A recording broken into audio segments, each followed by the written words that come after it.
Matrix class में आपका स्वागत है।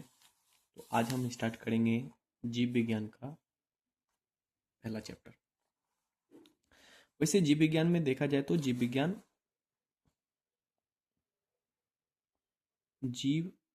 विज्ञान में अब बहुत तरीके से पढ़ सकते हैं। जैसे हो सकता है कि कोई सेल से पढ़ना स्टार्ट करे, या कोई जीव विज्ञान में पहले पादप को पढ़े फिर जंतु को पढ़े।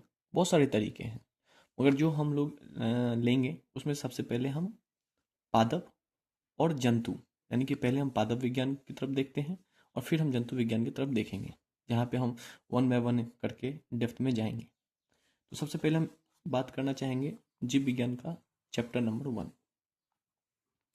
जो है जीवों का वर्गीकरण। साफ दिखाई दे रहा है कि नहीं, इसके लिए मैं माफ़ी चाहता हूँ। तो शुरू करते हैं। जीव विज्ञान में जो पहला अध्याय है, वो है आपका जीवों का वर्गीकरण। जीवों का वर्गीकरण वर्गीकरण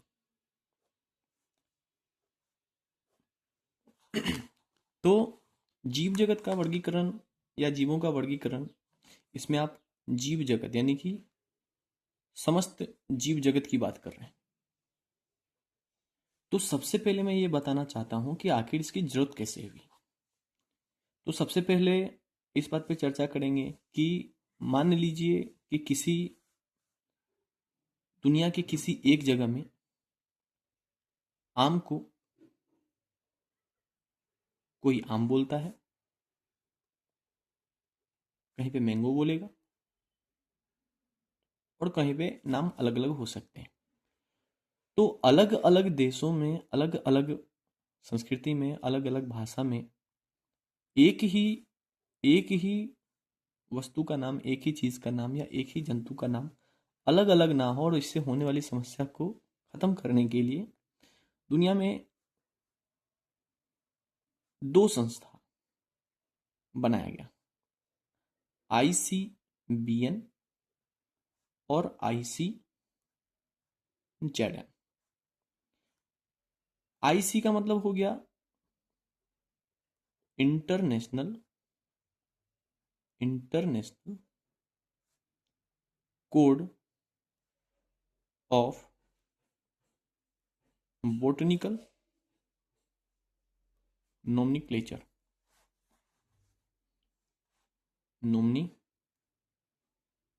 नोमेनक्लेचर वहीं पे हम बात करेंगे ICZ की, तो ये हो जाएगा इंटरनेशनल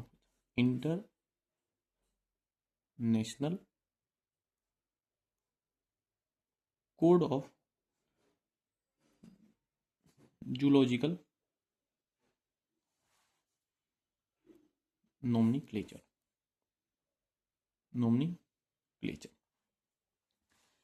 तो जो ICBN की संस्था है और जो ICBN की संस्था है और जो ICZN की संस्था है, इसमें जो ICBN है, जो आपका ICBN है, वो समस्त पादप जगत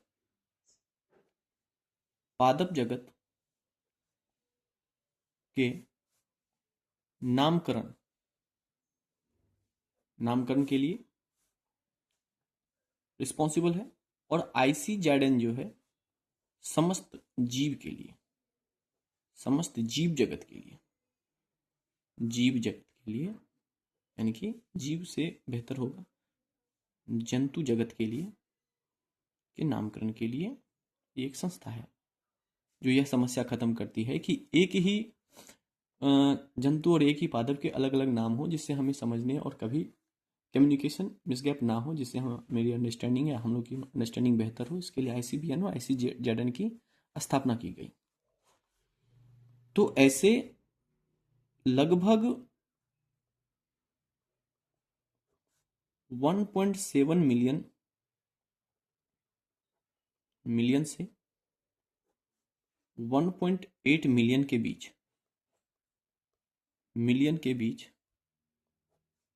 जो जाति है, जो हमारे जीव हैं, प्रजाति खोजी गई। प्रजाति खोजी गई। तो अब नामकरण की भी एक पद्धति होगी। तो नामकरण की भी एक पद्धति होगी। आखिर नाम किस तरीके से दिया जाए, नामकरण की पद्धति हम पढ़ेंगे अभी। नामकरण की पद्धति में जो सबसे विख्यात नाम है वो है आपके Carolus Linnaeus. Carolus Linnaeus. Carolus Linnaeus.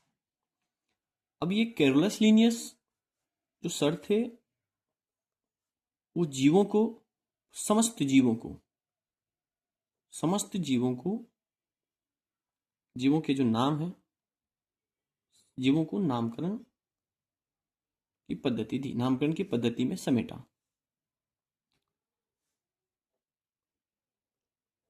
द्विनाम पद्धति, इसीलिए इन्हें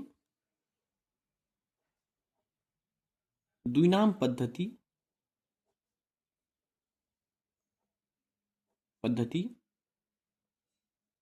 या आगे चल के हम पढ़ेंगे इनको वर्गीकरण के पिता, वर्गीकरण के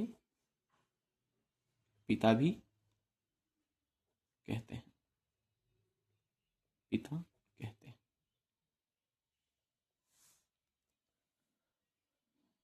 अब नामकरण की पद्धति क्या थी, कैसे नाम दिया जाता था, इसके बारे में हम चर्चा करेंगे। तो जो नामकरण की पद्धति है, जो नाम दिया जाता था, नामकरण कैसे होता था, तो एग्जाम्पल से हम इसको समझेंगे। जैसे मानव, मानव का नाम है होमो और फिर सेपियंस। तो इन्होंने बोला कि यदि आप जीव के नाम लिख रहे हैं तो जीवों के नाम लिखने के जो भाषा है, जीवों के नामकरण की जो भाषा ही होगी, जो नामकरण की भाषा, वो लैटिन होगी। और लैटिन के साथ साथ आप इटैलिक यूज कर सकते हैं, इटैलिक लेटर को यूज कर सकते हैं। तो समझते याद रखिए कि जितने भी नाम हैं वो लैटिन शब्द से लिए गए हैं, लैटिन भाषा से लिए गए हैं। दूसरा है कि जो नामकरण जो है, नामकरण है वो द्विनाम पद्धति है। क्या नाम है? द्विनाम पद्धति। तो इसमें जो प्रथम नाम होगा, जो प्रथम पहला शब्द होगा, जो प्रथम शब्द होंगे वो होंगे वंश के नाम, वंश के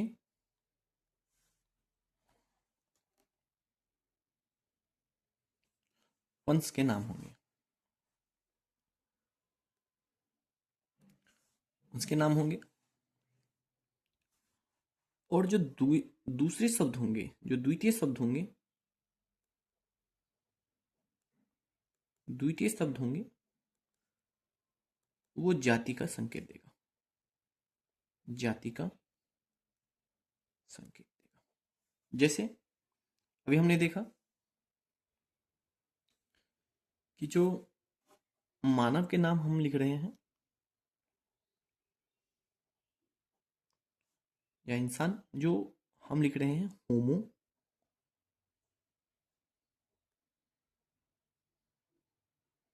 सेपियंस।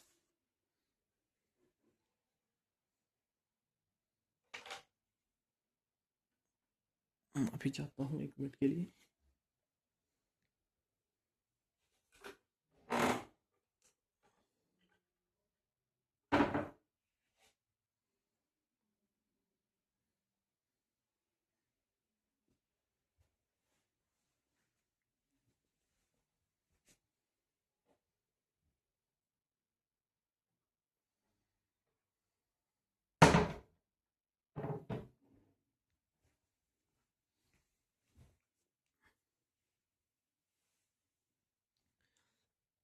सॉरी। तो फिर से आते हैं कि जो मानव के जो नाम दिए गए थे होमो सेपियंस, तो ये जो होमो है और जो सेपियंस है, उसमें से जो होमो है वो तो बताएगा कि ये किस वंश के हैं, और जो सेपियंस है वो ये बताएगा कि ये किस जाति के, किस जाति के, होमो सेपियंस। तो तीसरा शब्द इन्होंने बोला कि जो नाम होंगे, यदि नाम, यदि नाम हाथ से लिखते हैं, हाथ से लिखते हैं, तो पहला जो दोनों शब्द होंगे, जो दोनों शब्द होंगे, दोनों शब्दों को अंडरलाइन करना आवश्यक है। अंडरलाइन, अंडरलाइन जैसे हमने किया यहाँ पे, अंडरलाइन करना आवश्यक है, आवश्यक है। और यदि नामों को छपाई के बाद लिखा जाए, छपाई में लिखा जाए, छपाई करके लिखा जाए, लिखा जाए,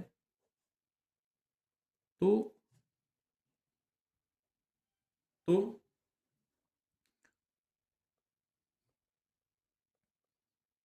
तो दोनों शब्द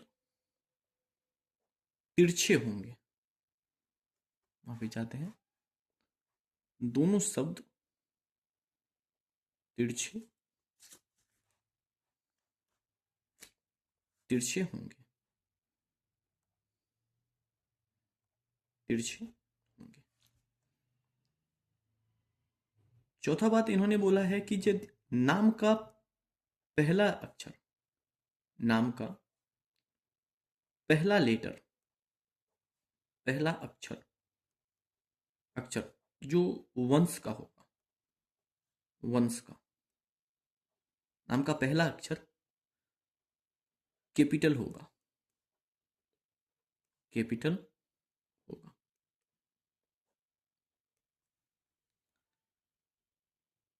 तो जीव जगत के वर्गीकरण में इतने बातों को ध्यान में रखना बहुत आवश्यक है। यदि वंश और जाति के नाम, जाति के नाम सेम हो जाए, समान हो, तो उसे टोटोनिम्स कहते हैं, टोटोनिम्स कहते हैं, निम्स कहते हैं, टोटोनिम्स कहते हैं। एग्जाम्पल के तौर पे हम देखेंगे कटला, कटला, कटला, कटला जो है, इसमें वंश भी और जाति, यानी कि वंश का नाम और जाति का नाम दोनों सेम है। फिर यहाँ पे हम बात करेंगे कि कैसे जाति, मतलब सब जीव जगत के वर्गीकरण का सबसे छोटी इकाई से लेके बड़ी इकाई तक के ऑर्डर का नाम क्या है। जैसे जाति है, वंश है, कुल है, गण है, उसके बाद संघ हो जाएगा, उसके बाद जगत हो जाएगा। तो सबसे बड़ा जो है वो आपका जगत है। तो सबसे पहले हम देखेंगे यहाँ पे कि आखिर हमारा ये ऑर्डर क्या है, कि कैसे हम निर्धारित करेंगे।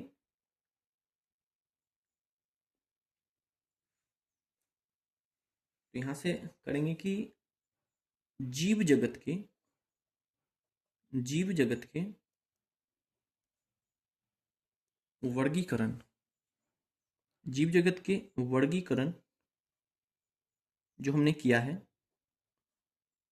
का ऑर्डर क्या होगा, ऑर्डर क्या होगा, आखिर हम क्रम में कैसे सजाएंगे यदि कभी पूछ दिया तो सबसे जो छोटा इकाई है, छोटी इकाई से हम बड़ी इकाई की तरफ जा रहे हैं, तो सबसे छोटा है आपका जाति, जाति।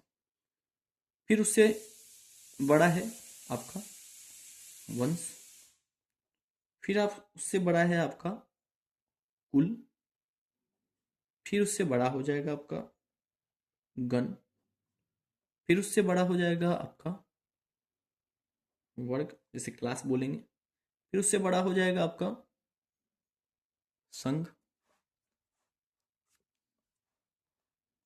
फिर उससे बड़ा हो जाएगा आपका जगत।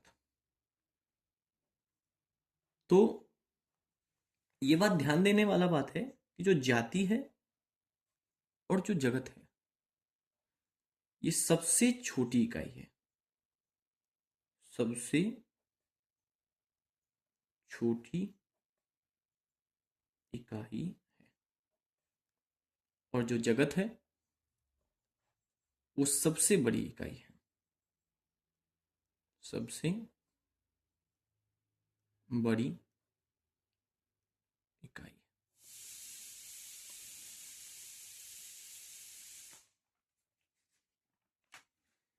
फिर यहां पे हम कुछ चीजों को देखेंगे कि जो नामकरण है, जो वर्गीकरण है, उसे किसने 2 जगत में, किसने 3 जगत में, किसने 4 जगत में, ये हम लोग के नेक्स्ट चैप्टर है, जिसे हम जीव जगत के वर्गीकरण में इसको देखेंगे। अभी तक हमने देखा कि आखिर जीवों को किस समूह में बांटा गया है, द्विनाम पद्धति क्या है, नामकरण कैसे लिया जाता है, और इसके लिए कौन सी संस्थाएं हैं, ICBN और ICZN। फिर हमने देखा कि 1.7 मिलियन से लेके 1.8 मिलियन के आसपास इसकी प्रजाति खोजी गई है, जिसके नामकरण की जिसे नामकरण की पद्धति जिसे नामकरण दिया गया। तो सबसे पहले जो प्रथम प्रयास किया गया था नामकरण देने में, वो थे सर हमारे कैरोलस लीनियस, जैसा कि आपको दिख रहा होगा, कैरोलस लीनियस। फिर हमने देखा कि जीवों के नामकरण दिया गया, और इन्हें ही द्विनाम पद्धति या आगे चल के देखेंगे वर्गीकरण का पिता भी कहा जाता है। तो नामकरण के लिए सबसे पहले हमने देखा कि जीवों के नामकरण की भाषा जो वो लैटिन या इटालिक होगी। जो नामकरण की द्विनाम पद्धति है उसमें प्रथम शब्द जो होंगे वो वंश के होंगे, और द्वितीय शब्द जाति के संकेत होंगे। फिर तीसरा हमने देखा, जैसे एग्जाम्पल के तौर पे हमने देखा कि मानव होमोसेपियंस में जो पहला है वो वंश का नाम होगा, दूसरा जाति। तीसरा हमने देखा कि यदि नाम हाथ से लिखते हैं तो दोनों शब्दों को अंडरलाइन करना आवश्यक है, और यदि नाम को छपाई करके लिखा जाए तो दोनों शब्द तिरछे होने चाहिए। नाम का पहला अक्षर कैपिटल होगा जो वंश का होगा, और यदि वंश और जाति के नाम सेम हो तो उसे टोटोनिम्स कहते हैं। एग्जाम्पल के तौर में हमने देखा कि कटला कटला, कटला वंश है और कटला जाति का भी नाम है। जीव जगत के वर्गीकरण का जो हमने क्रम देखा वो जाति से जगत की ओर हमने कुछ इस तरीके से देखा कि जाति के बाद वंश, वंश के बाद कुल, कुल के बाद गण, गण के बाद वर्ग, वर्ग के बाद संघ, और संघ के बाद जगत। जहाँ पे जाति जो है सबसे छोटी इकाई है और जगत जो है सबसे बड़ी इकाई है। तो यहाँ पे जीव विज्ञान के इंट्रोडक्शन का क्लास यहीं तक था, और आगे जब भी इसका वीडियोस हम डालेंगे तो ये जो पहला चैप्टर हुआ इसका MCQ भी डालेंगे, जो हम NCERT एट फिंगर, जैसा कि मैंने कहा था कि NCERT एट फिंगर टिप्स पे दिया जाएगा। तो धीरे धीरे हम एक एक करके चैप्टर को ख़त्म करेंगे। ये अध्याय 1 था। अध्याय 2 में हम पढ़ेंगे जहाँ पे विटकट सर आएंगे, हैकल सर आएंगे, जो अपने अपने तरह से वर्गीकरण किए थे। तो हम लोग आगे चल के जो सेकेंड क्लास करेंगे वो जीवों के वर्गीकरण की जो नेक्स्ट पार्ट है, वहाँ से RH विटकट जो 5 जगत प्रणाली में बांटा था वहाँ से करेंगे। तो आज के लिए इतना ही। धन्यवाद।